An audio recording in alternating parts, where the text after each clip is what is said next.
Glenn Mallory had been alone in the shuttle for 37 hours when the first anomaly appeared in his system diagnostic. 17 minutes later, the second anomaly flashed on his terminal. By the time the third appeared, he was already adjusting course toward the abandoned auxiliary sector of Shard's Edge space station. No one had set foot in that section for 7 years. The official records were very clear about that. The dock clamps locked his shuttle with a metallic groan that seemed to echo through the station's hollow structure. Glenn pulled his toolkit closer, straightening his uniform as the airlock cycled. His breathing echoed in the helmet of his environmental suit, standard protocol when entering potentially compromised areas. System Analyst Glenn Mallory, ID 47293B, confirming docking complete at Auxiliary Sector 7. He spoke into his comm, waiting for the obligatory response from Central. Acknowledged. Mallory. Mission parameters unchanged. You have 24 hours to locate the source of the data anomalies and resolve any system conflicts. Unnecessary exploration beyond the mission scope is prohibited. Standard mission brief. Delivered in the standard detached monotone of Station Central. Glenn had heard it 100 times on 100 different outposts. As a systems analyst, his job was simple. Find data irregularities. Fix them. File reports, move on. Clean, impersonal work that suited his temperament perfectly. Understood. Central. Mallory out. The airlock hissed open, revealing a corridor bathed in the dull, red glow of emergency lighting. Dust particles danced in his helmet's beam as he stepped through. His boots left clear imprints on the floor, the first human footprints here in 7 years, if the records were accurate. The auxiliary sector had been decommissioned after the Rigelian peace accords made the military presence unnecessary. Budget cuts followed, and this entire wing of Shard's Edge became an expensive storage closet, maintained by automated systems and forgotten by everyone except the computers that monitored its basic functions. Glenn moved purposefully through the corridors, following the digital map on his wrist display. The anomalies originated from a sub-level processing node that continued to draw power despite being officially offline. Most likely, a system error, perhaps a power coupling that failed to disengage, or a rogue maintenance protocol. Simple fixes for simple problems. He descended through 2 levels of maintenance shafts, the silence broken only by the soft whir of his suit's circulation system and the occasional ping from his diagnostic tool. The emptiness felt absolute, as if the very air had been suspended in time since the last human departed. The processing node was housed in a small operations room, nestled between 2 larger storage bays. Glenn connected his diagnostic tool to the terminal, fingers dancing across the interface as he traced the source of the anomaly. "That's odd," he muttered to himself. The system showed sporadic food requisitions being processed through this terminal. Requisitions that appeared nowhere in the station's master inventory, but were nonetheless being fulfilled by the automated supply system. Ghost orders with no assigned recipient. Glenn frowned. Supply theft wasn't unheard of on remote stations. Black markets existed even in space. But this didn't fit the pattern. The requisitions were small, barely enough to sustain one person, and consisted of only the most basic nutrition packs. No luxury items, no high-value commodities, just bare survival rations, ordered at irregular intervals over the past 7 years. But the sector was uninhabited. That was fact, not supposition. He'd reviewed the logs himself before departure. He was about to run a deeper scan when he heard it, a sound so faint he almost dismissed it as his imagination. A high-pitched, keening noise that seemed to vibrate somewhere between a cry and a whimper. Glenn froze, finger hovering over his terminal. The sound came again, clearer this time. It was a child's cry. Impossible. There were no children on Shard's Edge, and certainly none in an abandoned sector that had been sealed for 7 years. Yet the sound persisted, rising slightly before fading into silence. Protocol dictated that he should immediately report this to Central. Unauthorized presence in a secured area was a serious security breach. His finger moved toward the comm button, hesitated, then drew back. Curiosity, a trait he'd worked hard to suppress in his career, sparked to life. He'd complete his investigation first. He decided, report facts, not suspicions. Glenn followed the sound, moving away from the operations room and deeper into the sector. The cries came at irregular intervals, sometimes fading entirely before resuming with renewed vigor. They led him to a storage bay that, according to his map, should contain decommissioned communications equipment. The door was sealed, its control panel dark. Glenn plugged his override key into the manual access port, and after a moment's resistance, the door slid open with a reluctant groan.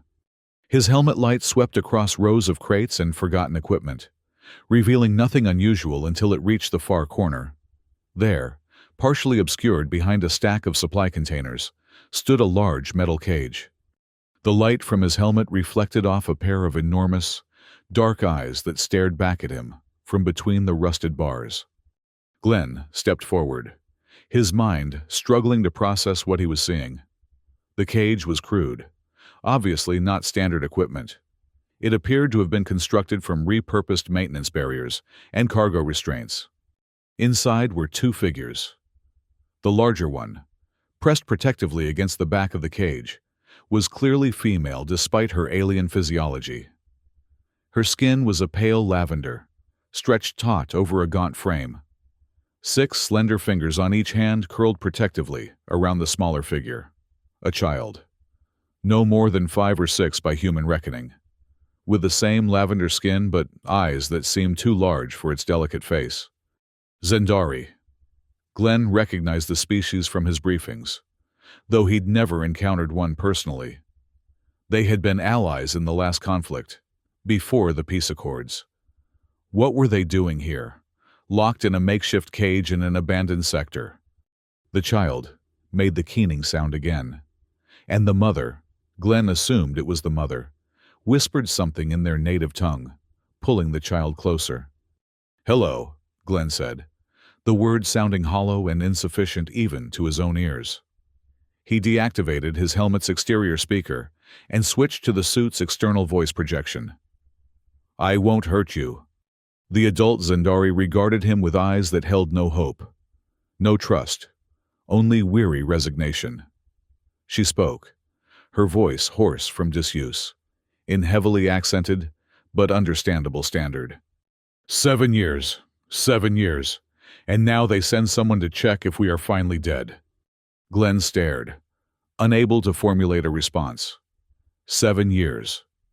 The exact time the sector had been abandoned. He glanced at the cage again, noting the crude waste management system, the water dispenser that looked like it had been cannibalized from a maintenance drone, the thin blankets piled in one corner. Someone had intended these two to survive, but barely. Someone had made sure they remained forgotten. "I wasn't sent to check on you," Glenn finally managed. "I didn't know anyone was here. I'm a systems analyst investigating data anomalies." The woman, Sira, he would later learn was her name, gave a bitter laugh. "The food. They tried to erase the records but missed some sloppy." The child whimpered again, and Sira stroked its head with a tenderness that seemed incongruous in their harsh surroundings. "My daughter is hungry," Sira said, not as a plea but as a simple statement of fact. "The last delivery was 3 days ago." Glenn's mind raced. The ghost requisitions he'd detected, they were real orders, deliberately obscured in the system. Someone had set up an automated process to provide minimal sustenance, but ensure these two remained imprisoned and hidden. Protocol demanded that he report this immediately. Unauthorized aliens on a human military installation, former military installation, was a matter for security and diplomatic personnel, not a systems analyst.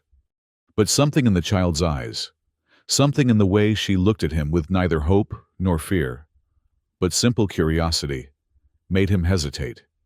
"Wait here," he said, immediately feeling foolish at the instruction. Where else would they go? I'll be right back. He returned to the operations room. Mind churning. The ghost requisitions had been programmed by someone with high-level access, designed to maintain life without drawing attention. The cage itself spoke of deliberate imprisonment, rather than quarantine or protection. This was wrong, deeply, fundamentally wrong. And Glenn suddenly realized he couldn't simply file a report and walk away.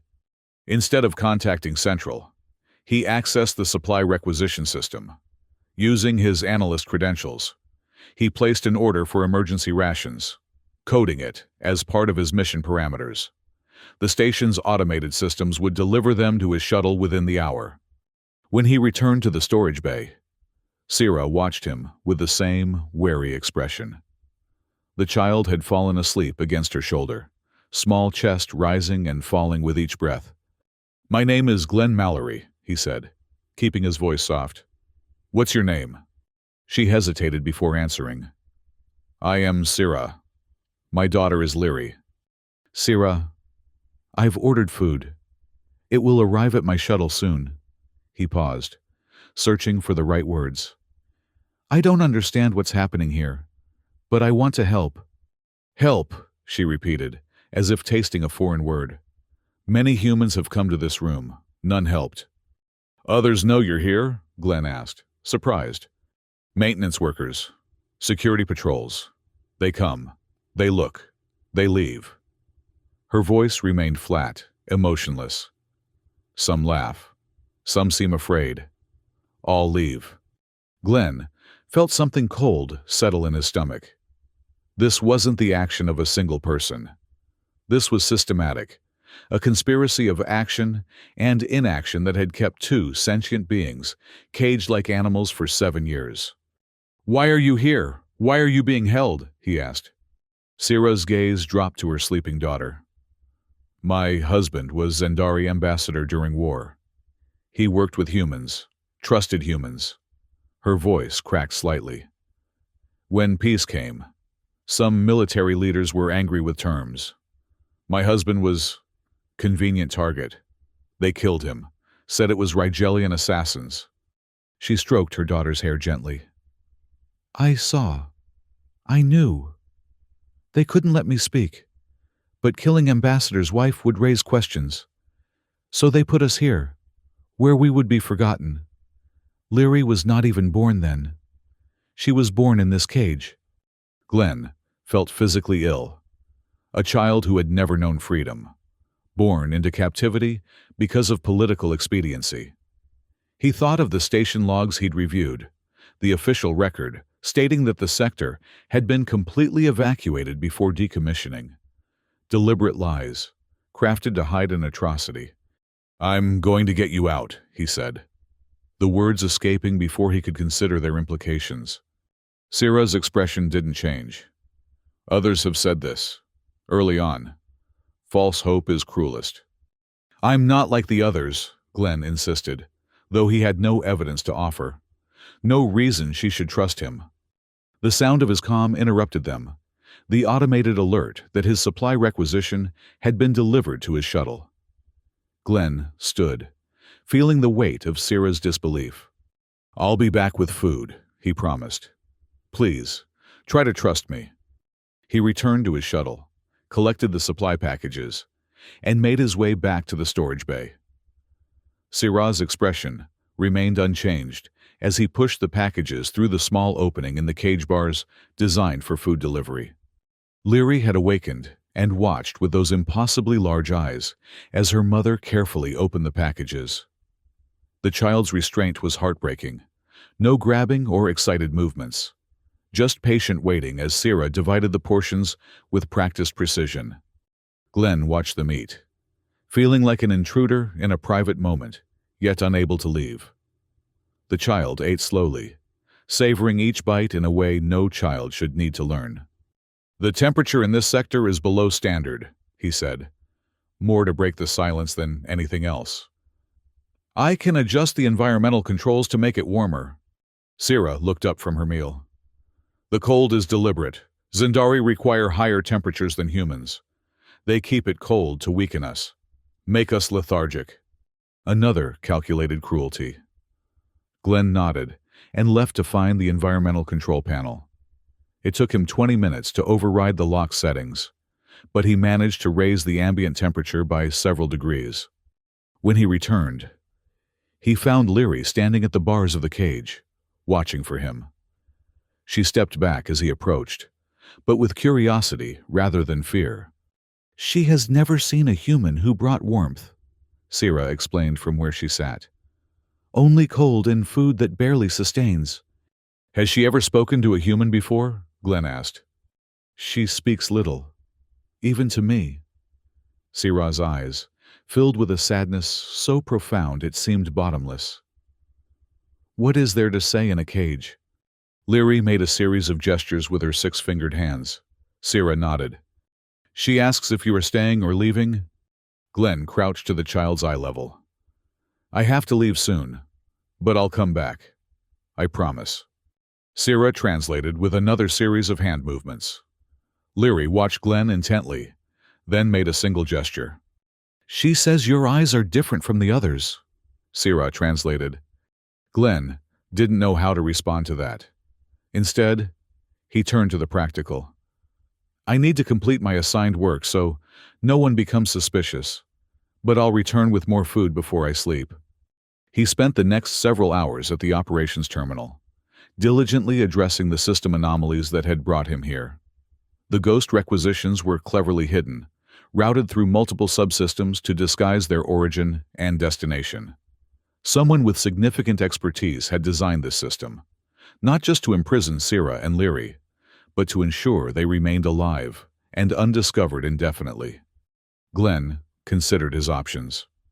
The cage had a sophisticated electronic lock that would require specialized tools or authorization to open. He lacked both. Even if he could open it, what then? Smuggling two aliens off a space station would be nearly impossible without help or planning. He needed time to gain their trust, to develop a plan, to figure out who he could trust, if anyone. When he returned with more food that evening, he found Leary sitting cross-legged on the floor of the cage, dragging her finger through a small pile of dust to create patterns. She looked up as he entered, her movement stilling. She draws when she can, Sira explained. We have no proper tools for it. Glenn set down the food packages, then hesitated before pulling out his personal tablet. He placed it on the floor and slid it through the bars. She can draw on this, he said. There's a program that allows painting with your finger. Sira looked at the tablet suspiciously, then at Glenn. Why would you give us this? It's just a tablet. It can't access any networks from here. He demonstrated the drawing program, making a simple line across the screen. It's just, she should have something to create with. Leary approached cautiously, watching as Glenn placed his finger on the screen and drew another line. Her eyes widened slightly. Show her, Glenn encouraged Sira. Please. After a moment's hesitation, Sira took the tablet and showed Leary how to use it. The child's 6 fingers moved tentatively at first, then with growing confidence as lines of color appeared at her touch. Glenn watched, something tight loosening in his chest as Leary became absorbed in her creation. Such a simple thing, the ability to make colorful marks, yet her focus was complete, her small face intense with concentration. I need to return to my shuttle to sleep, Glenn said eventually. I'll come back in the morning with more food. Sira nodded, her expression still guarded, but perhaps slightly less hostile. She will not sleep tonight. Not with this new wonder. She can keep it. I don't need it back. A flicker of confusion crossed Sira's face. Why are you doing this? What do you want from us? It was a fair question, one Glenn wasn't sure he could answer. His entire career had been built on following protocols, maintaining systems, preserving order. Yet here he was, already breaking numerous regulations, contemplating breaking many more. No one deserves to live in a cage, he said finally, especially not a child. Pretty words, Sira replied, but words are wind. Humans have said many things to us over 7 years.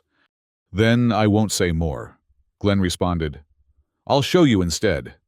He returned to his shuttle that night, mind racing with half-formed plans.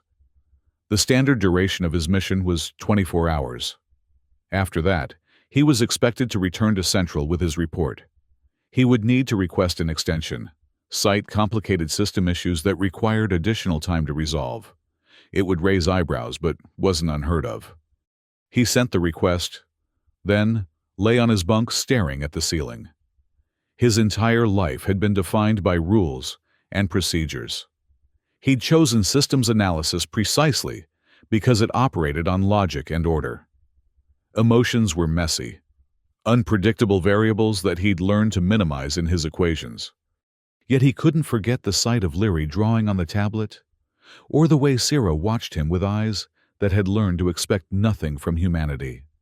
Morning, or what passed for morning on a space station, brought a response to his extension request. Approved for an additional 36 hours, with the expectation of a detailed explanation in his final report. Glenn felt a momentary guilt at the deception, quickly overwhelmed by relief. He brought breakfast to Sierra and Leary, finding the child still absorbed in drawing on the tablet. She had created dozens of images, abstract patterns mostly, but some recognizable shapes, trees, stars, and what appeared to be a small family holding hands. She hasn't slept, Sierra confirmed, her own eyes heavy with exhaustion. I couldn't persuade her. Glenn smiled at Leary, who glanced up briefly from her artwork. Artists need their rest too, he said, though he knew she couldn't understand him. He spent the day alternating between legitimate system maintenance and investigating the cage's locking mechanism. It was sophisticated, but outdated, a model he recognized from his military service days. The lock required both a physical key and an authorization code. The code he might be able to crack given enough time, but the key was another matter. It would be held by whoever had authority over this sector, most likely the station's security chief or commander. Unless... Glenn remembered something from his briefing. When sectors were decommissioned, emergency override keys were created to allow access in case of system failures. Those keys would open any door, any container, any secure area within the sector, including, he suspected, this cage. The emergency keys would be stored in the Central Security Office, but there should be a backup in the sector's own emergency response center. Finding that key became his new mission. When he returned that evening, Leary was finally sleeping, curled against her mother's side. The tablet lay beside them, its battery finally exhausted after hours of continuous use. I think I've found a way to open the cage, Glenn whispered to Sierra. There should be an emergency override key in this sector. I'm going to look for it tomorrow. Sierra's expression remained carefully neutral. And if you find this key, then I get you both out of here, off this station. How? Where would we go? We have no identification, no resources. The galaxy is not kind to stateless refugees. Glenn had been considering this problem throughout the day. I have contacts on New Ara. It's a frontier planet with a mixed population. Zendari live there too. You could disappear, start over. You would risk your career, your freedom, for strangers? For aliens? Disbelief colored her voice. Glenn considered his answer carefully. I've spent my life maintaining systems, making sure everything functions according to design, according to rules. But this, he gestured at the cage, at the sleeping child. This isn't a malfunction to be corrected. It's a moral failure. And if I walk away, if I just file a report and leave you here, I become part of that failure. Sierra studied him for a long moment. You speak with conviction, but good intentions without capability are worthless. I'm more capable than I look, Glenn replied with a small smile. Systems analysts know all the back doors. For the first time, Sierra's expression softened slightly. Perhaps. We shall see. The next day, Glenn located the emergency response center, a small room near the sector's main junction. As expected, it had been stripped of most equipment, but the emergency protocols would dictate that certain items remain, including the override key. It took him hours of searching before he found it. A small metallic cylinder tucked inside a recessed compartment behind an environmental control panel. The key was designed to fit any emergency override slot in the sector, including, he hoped, the cage lock. But he couldn't move immediately. The cage was in a storage bay with regular automated system scans. Any unauthorized access would trigger alerts. He needed a distraction, something that would occupy the system's attention while he freed Syrah and Leary. The solution came to him while reviewing the sector's maintenance logs. The auxiliary power couplings were showing signs of instability, minor fluctuations that wouldn't normally warrant immediate attention. But with a few careful adjustments, Glenn could create the appearance of a critical power surge, a ghost storm that would force the system to focus all monitoring resources on power management.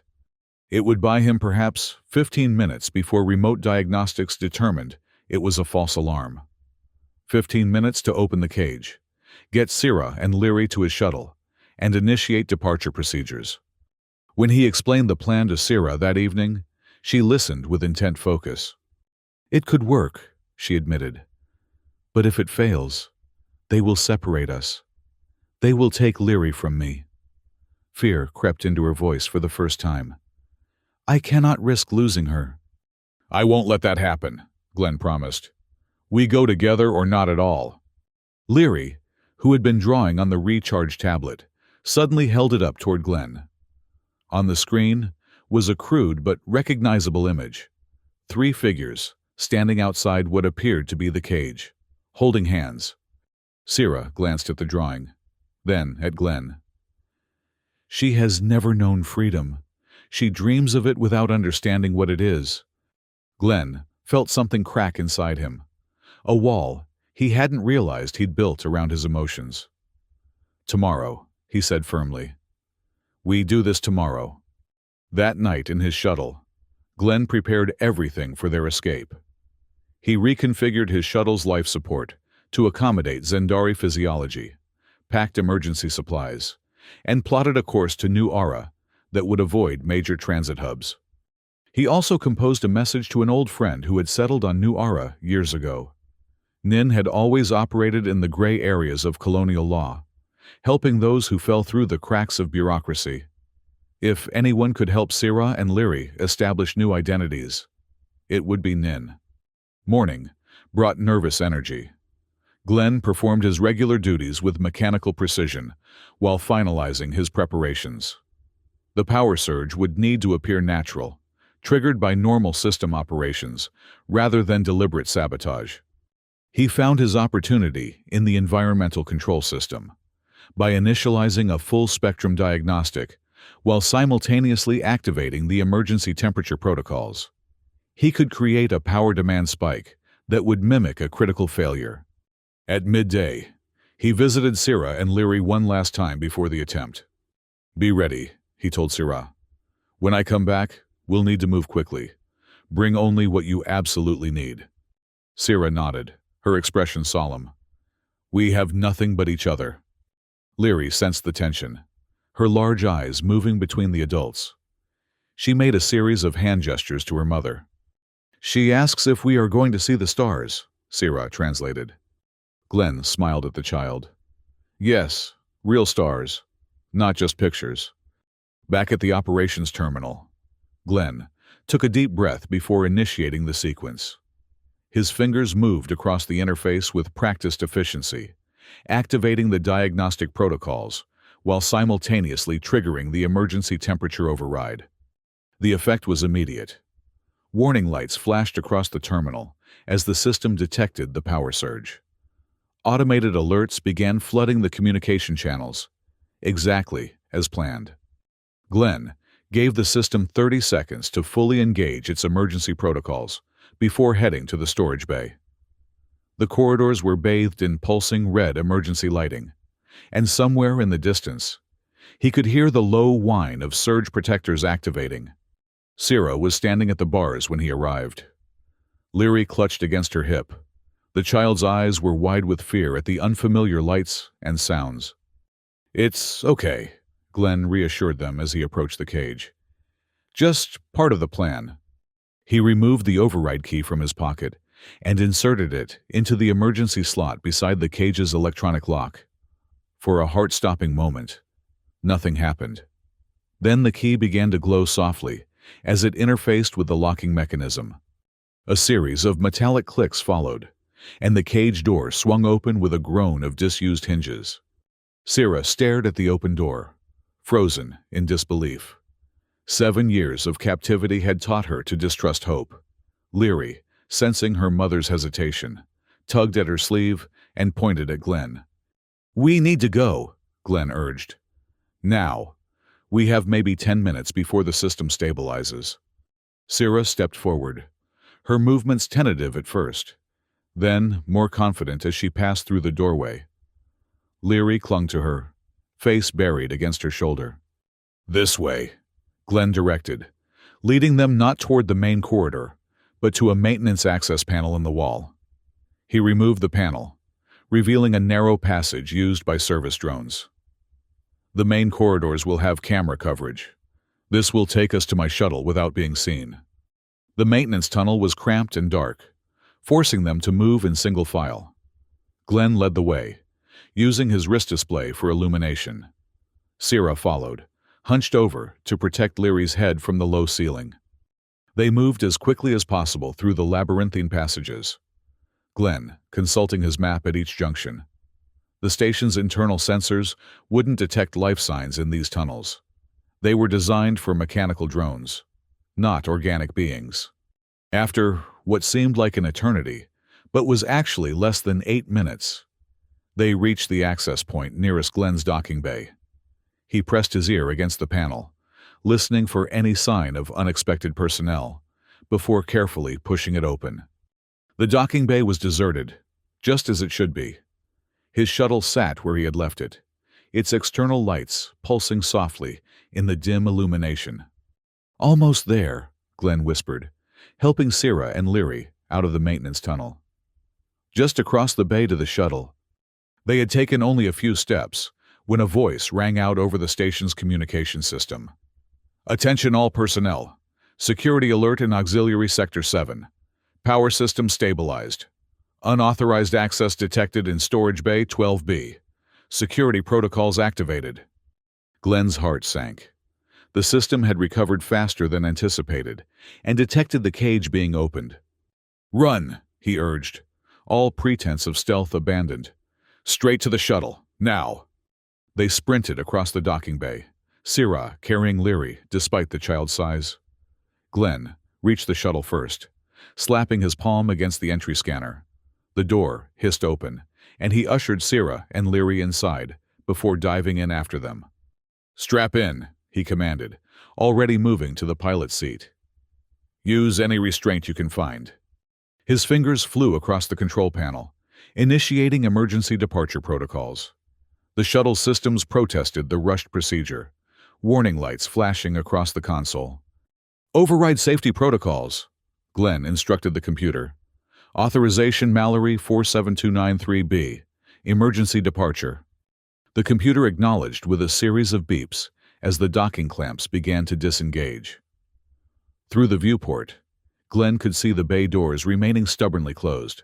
Central had obviously locked down the sector. "Hold on," he called to Sierra and Leary. "This is going to be rough." He diverted all available power to the shuttle's maneuvering thrusters and aimed them directly at the seam of the bay doors. It was a desperate move. The thrusters weren't designed for this kind of forced entry, but he had no choice. The shuttle lurched forward, metal screaming against metal as the nose wedged into the door seam. Warning alarms blared throughout the cabin, reporting structural stress beyond safety parameters. "Come on," Glenn muttered, pushing the thrusters to their maximum output. "Just a little more." With a final metallic shriek, the bay doors buckled outward, creating an opening just wide enough for the shuttle to squeeze through. The vessel shot forward into the vacuum of space, debris from the damaged doors, bouncing harmlessly off its shields. Glenn didn't pause to celebrate their escape. His hands moved across the navigation console, plotting a course away from Shard's Edge as quickly as possible. The station would certainly deploy security vessels to intercept them. "Are you both okay?" he called over his shoulder. "Yes," Syrah responded, her voice tight with tension. "Where are we going?" "First, away from the station. Then we'll make the jump to New Ara." He glanced back briefly. "It's going to be a long journey, about 3 days in hyperspace. The shuttle isn't designed for comfort, but it's stocked with supplies." Leary had moved to the viewport. Her small hands pressed against the transparent material as she watched the stars for the first time in her life. Her expression was one of pure wonder. "She has only seen pictures," Syrah said softly, moving to stand beside her daughter. "In the educational materials they sometimes provided, she would ask me endless questions about stars, planets, things I could barely remember myself after so long." Glenn felt a surge of emotion watching them. Whatever came next, whether they evaded capture, whether they found safety on New Ara, this moment of freedom, of Leary seeing the universe with her own eyes, made everything worthwhile. The shuttle's sensors chirped a warning. "Security vessels deploying from Shard's Edge," the computer announced. "Intercept course projected." Glenn turned back to the controls. "I need to focus on evasion," he told Syrah. "There are emergency rations in the compartment beneath the rear bench. Help yourselves." As Syrah moved to locate the food, Glenn engaged the shuttle's countermeasures. As a systems analyst, he wasn't supposed to have access to military-grade evasion technology, but years of working on various installations had taught him a few tricks. He activated a subroutine he'd quietly installed months ago, one that would spoof the shuttle's identification signature, making it appear as a different vessel altogether.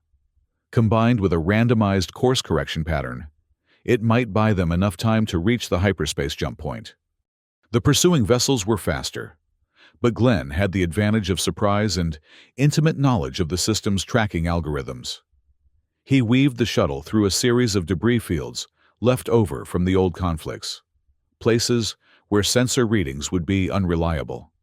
Leary watched the entire time, her large eyes reflecting the starlight as they darted and dived through space. Occasionally, she would make excited gestures to her mother, who would smile and respond with her own hand movements. After nearly 2 hours of tense maneuvering, they reached the hyperspace jump point, a safe distance from any gravity wells, where faster-than-light travel could be initiated. "Preparing for hyperspace jump," Glenn announced. "You might want to sit down and secure yourselves. The transition can be disorienting." Syrah guided Leary back to the seats, fastening the restraints around them both. The child looked disappointed to leave the viewport, but didn't protest. "Jump sequence initiated," the computer confirmed. "Hyperspace transition in 5, 4, 3, 2, 1. The stars outside the viewport stretched into lines of light, then swirled into the blue-white vortex of hyperspace. The shuttle shuddered briefly before stabilizing in the extra-dimensional corridor. Glenn released a breath he hadn't realized he was holding. They were safe, at least temporarily. No conventional pursuit was possible through hyperspace. He engaged the autopilot and turned to face his passengers. Leary had fallen asleep, the excitement and stress finally overwhelming her. Syrah sat beside her, gently stroking her child's hair. "Thank you," she said simply, meeting Glenn's gaze. "Whatever happens next, thank you for this." "We're not safe yet," Glenn cautioned. "When we reach New Ara, we'll need to disappear quickly. The authorities will be looking for the shuttle." "We are good at disappearing," Syrah replied, with a hint of bitter humor. 7 years in a cage teaches patience and invisibility." Glenn moved to sit across from her. "I've sent a message to a friend on New Ara, Nin. She helps people who need to start over, new identities, accommodations, work. Can she be trusted?" "With this?" "Yes." Nin has no love for military authority or bureaucracy, and she has helped Zendari refugees before, during the conflicts.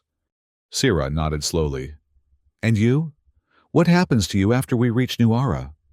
It was a question Glenn had deliberately avoided considering. His career was over. That much was certain. Stealing a shuttle, breaking aliens out of military detention, destroying station property. The charges would be numerous and severe. I can't go back, he acknowledged. I'll need to disappear too. Then we will disappear together, Sira said, her tone suggesting it was already decided. You have given us freedom. We will help you find yours. The 3 days in hyperspace passed in a curious mixture of tension and tranquility. Glenn remained vigilant for any sign that they were being tracked, while Sira and Lyri slowly adjusted to their newfound freedom. Lyri especially seemed to blossom with each passing hour. Her initial wariness gave way to curiosity as she explored every corner of the small shuttle. She slept for long periods, her body finally relaxing after years of constant vigilance. On the second day, Glenn was startled to hear a small voice beside him as he checked the navigation systems. Stars, Lyri said in careful, accented standard.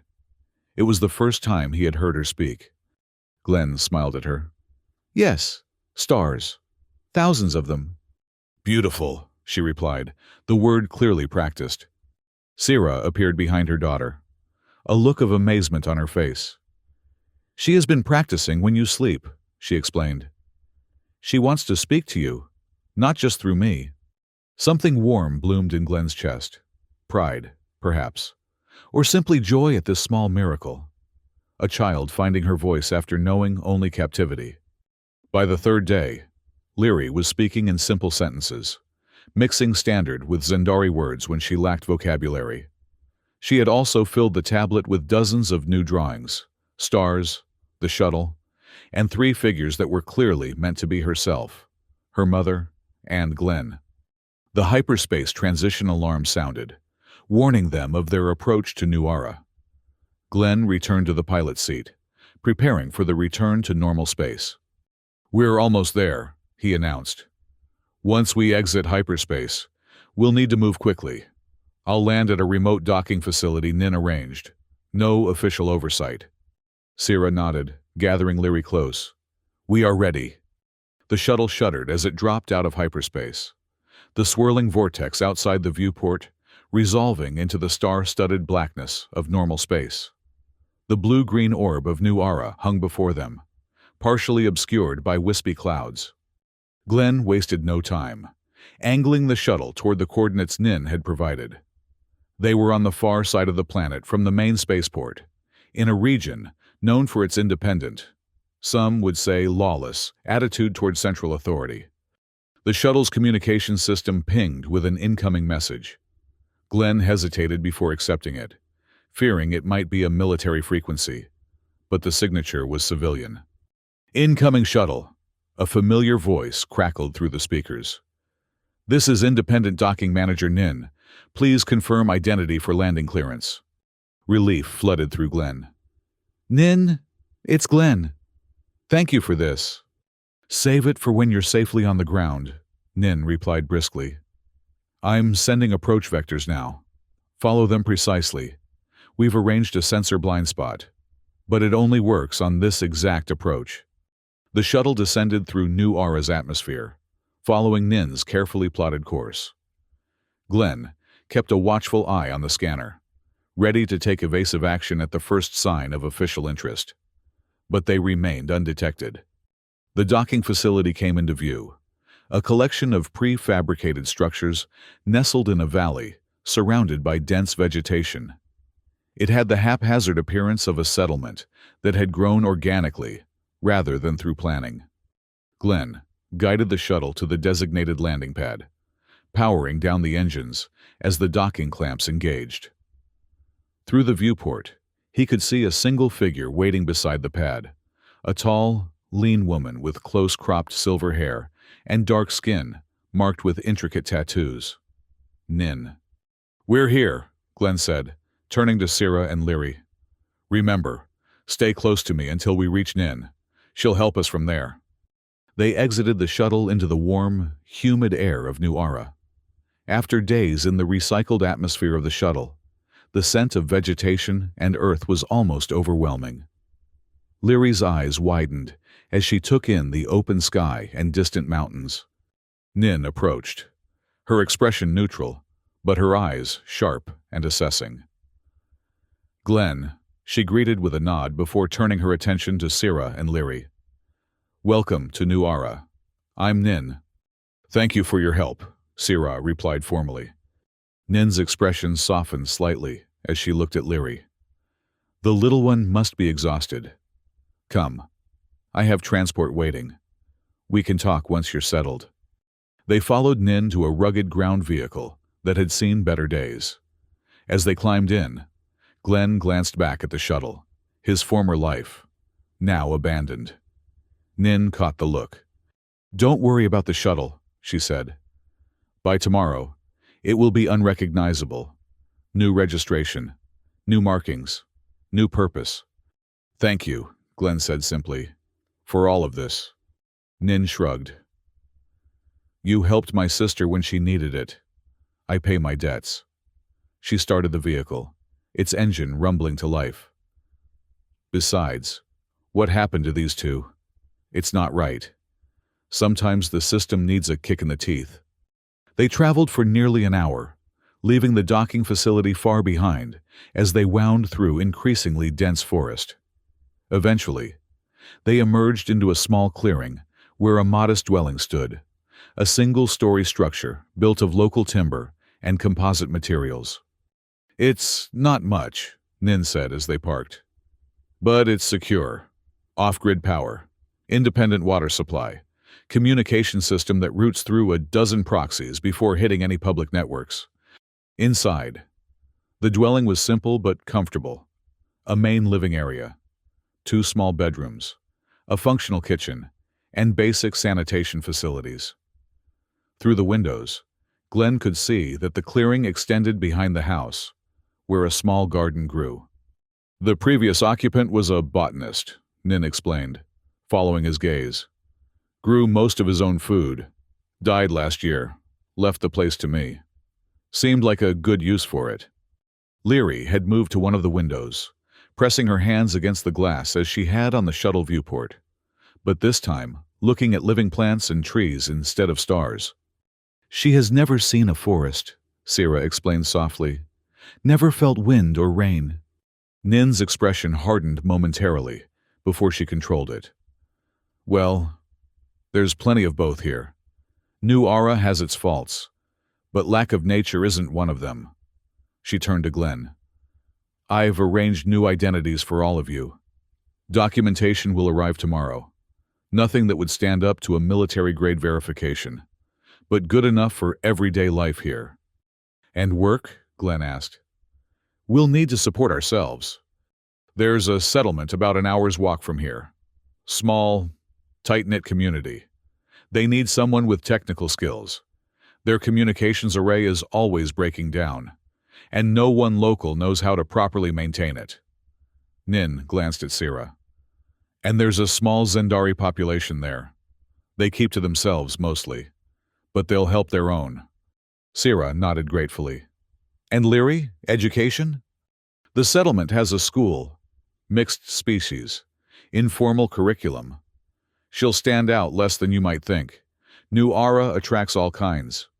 As they discussed practicalities, Lyri had moved from the window to the door leading to the garden. She looked back at the adults, her large eyes questioning. Sira noticed and nodded. Yes, you can go outside. Just stay where I can see you. With careful movements, Lyri opened the door and stepped outside.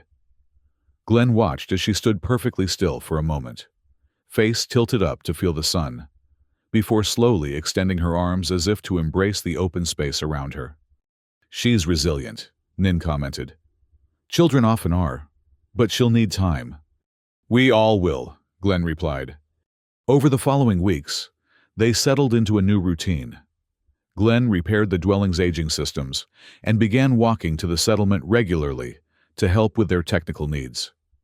The locals asked few questions about the newcomers. New Ara's frontier culture valued privacy and self-sufficiency. Sira gradually made connections with the small Zendari community, who welcomed her and Leary with quiet support. They provided traditional foods, cultural materials, and most importantly, a sense of belonging that had been absent for 7 years.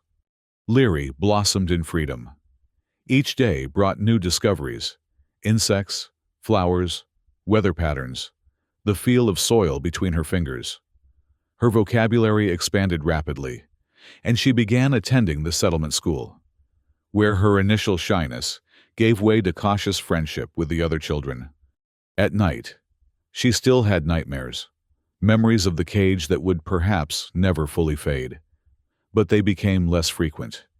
She would crawl into Sira's bed, or sometimes Glenn's, seeking reassurance that the freedom was real, that the cage was truly behind them. Glenn found himself adapting to a life he would never have imagined. The systems analyst who had valued order and protocol now lived off-grid, under a false identity, on a frontier world. Yet he felt more at peace than he had in years. His relationship with Sira evolved gradually. Their shared experience had created a bond, but they moved carefully, both aware of the traumas that shaped them.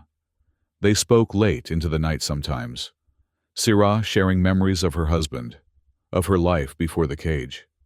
Glenn revealing the loneliness that had defined his existence before finding them.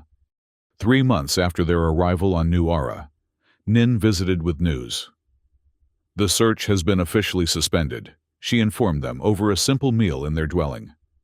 Apparently, the disappearance of 2 unregistered aliens and a systems analyst doesn't warrant the resources they initially allocated. "They won't admit they existed," Glenn said. "Acknowledging Sira and Leary would mean admitting what they did." "And admitting what you did would expose their crimes," Nin agreed. Mutually assured destruction, the best kind of insurance. That night, after Nin had departed and Leary was asleep, Sira found Glenn sitting outside, watching the stars. "Do you regret it?" she asked, settling beside him on the rough-hewn bench. "Your old life had security, purpose." Glenn considered the question. "I had a career, not a life," he finally replied. "I maintained systems without questioning what they were designed to do, who they served, who they harmed." He turned to look at her. "I don't regret any of it." Sira nodded, her gaze on the stars. "My husband used to say that the universe has patterns we cannot see, that sometimes events that seem random are actually part of a greater design." She smiled faintly. "I stopped believing that in the cage. But now, I wonder if he was right. If you were meant to find us." "I don't know about destiny," Glenn said, "but I'm glad I did." 6 months became a year. Life settled into patterns, comfortable, if not always easy. The settlement accepted them, particularly after Glenn modernized their communication system, allowing more reliable contact with other communities on New Ara. Leary attended school regularly now, her standard becoming fluent, though still accented. She made friends, though she remained reserved with strangers. The tablet Glenn had given her in the cage became filled with increasingly sophisticated artwork, landscapes, portraits, abstract designs that hinted at both her experiences and her dreams. One evening in the settlement's small market, Glenn was examining repair parts when he heard Leary's voice calling excitedly. He turned to see her running toward him from the direction of the flower stalls, Sira following at a more measured pace. "Glenn, look what Mother bought." Leary held up a small potted plant with delicate purple blossoms. "It's a night-blooming hexapetal from our homeworld. The flower lady grows them." Glenn smiled at her enthusiasm. "It's beautiful. Where will you put it?" "Outside my window," Leary declared, "so I can see it when I wake up and remember it's real." Sira reached them, her expression serene in a way that still surprised Glenn sometimes. Freedom had softened the hard edges that captivity had carved into her. "The flower merchant is Zendari," she explained. "She came to New Ara just after the peace accords. She grows plants from our homeworld, says it helps her remember without becoming lost in memory." They walked home together through the twilight, Leary carefully carrying her precious plant. The path was familiar now, every turn and landmark known. When they reached the edge of their clearing, Leary ran ahead to prepare a place for her new treasure. Sierra's hand found Glenn's as they walked the final distance. "The flower merchant asked if we would come to the night market next week," she said. "There will be music, traditional foods. Leary has never experienced a Zendari festival." "We should go," Glenn agreed. "It would be good for her, for all of us." Sierra nodded, her gaze on her daughter who was carefully arranging her plant on the windowsill.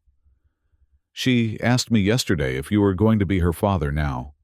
Glenn faltered mid-step, surprised. "What did you tell her?" "That such things are not decided quickly. That bonds form in their own time." Sierra turned to face him. "But that I would not be opposed to the idea, when the time is right." Something warm expanded in Glenn's chest. A feeling of rightness, of home that had nothing to do with the dwelling before them, and everything to do with the two people who shared it with him. The night market was a riot of color and sound, held in the settlement's central square. Strings of lights hung between buildings, and stalls displayed crafts, foods, and goods from a dozen worlds. The Zendari section was smallest, but most vibrant, with fabrics in rich purples and blues, intricate metalwork, and the night-blooming flowers that had so captivated Leary. Glenn watched as Sierra and Leary moved through the market, greeted by other Zendari with traditional gestures of welcome. Leary wore a small pendant that the flower merchant had given her, a cultural symbol that marked important transitions in a young Zendari's life. "They belong here," a voice said beside him. Glenn turned to find Nin, a rare smile softening her usually stern features. "Yes," he agreed, "they do." "And you?" Nin raised an eyebrow. "The systems analyst who broke all the rules. Do you belong here too?" Glenn looked back at Sierra and Leary, who were now examining a display of traditional musical instruments. As if sensing his gaze, Sierra looked up, meeting his eyes across the market. She smiled, a genuine, unguarded expression that still felt like a gift each time he witnessed it. "I'm exactly where I need to be," he told Nin. Later, as traditional music filled the square and community members danced in the warm evening air, Leary tugged at Glenn's hand. "Come," she insisted. "Mother is waiting." She led him to where Sierra stood near the musicians, her expression expectant. Around her neck was a garland of the purple flowers, and she held a similar one in her hands. "It is tradition," she explained, as Leary pushed Glenn forward, "to honor those who bring new life to the community." She placed the garland around his neck, the sweet scent of the flowers enveloping him. "You heard a child crying when no one else would listen," she said softly. "You brought us from darkness into light." Glenn felt the weight of the moment. Not a burden, but a blessing. Around them, the community continued its celebration, but in this small circle of three, something profound was taking shape. "In our tradition," Sierra continued, "family is not only blood but choice. Those who choose each other in freedom and love." Leary took both their hands in hers. "Like us," she said simply. "We choose each other." Glenn looked at them. This child born in a cage who now danced beneath the stars. This woman who had endured 7 years of captivity without surrendering her dignity or hope. This family that had formed against all odds. "Yes," he agreed, squeezing Leary's small hand and meeting Sierra's gaze. "We choose each other." The music swelled around them, and other dancers moved across the square. But the three remained connected in their small circle of chosen family. Tomorrow would bring its own challenges. The past was not easily escaped, and safety never absolute. But in this moment, under the stars of Nuara, surrounded by the scent of night-blooming flowers, they were home. They had found freedom not just from the physical cage, but from the prisons of isolation, fear, and indifference. Glenn, who had once valued systems and protocols above all else, had discovered something far more precious: the courage to hear a child crying when no one else would listen, and the will to act when that cry called him to a higher duty than any regulation could command. As they finally joined the dancers, moving together beneath the canopy of stars, Glenn thought of the long journey that had brought them here, from an abandoned sector of a distant space station to this vibrant community on a frontier world. The universe indeed had patterns beyond understanding, connections that defied the cold logic of systems and protocols. A child's cry, heard by just one person willing to listen. Sometimes, he reflected as Leary laughed and Sierra's hand found his again. That was all it took to change everything.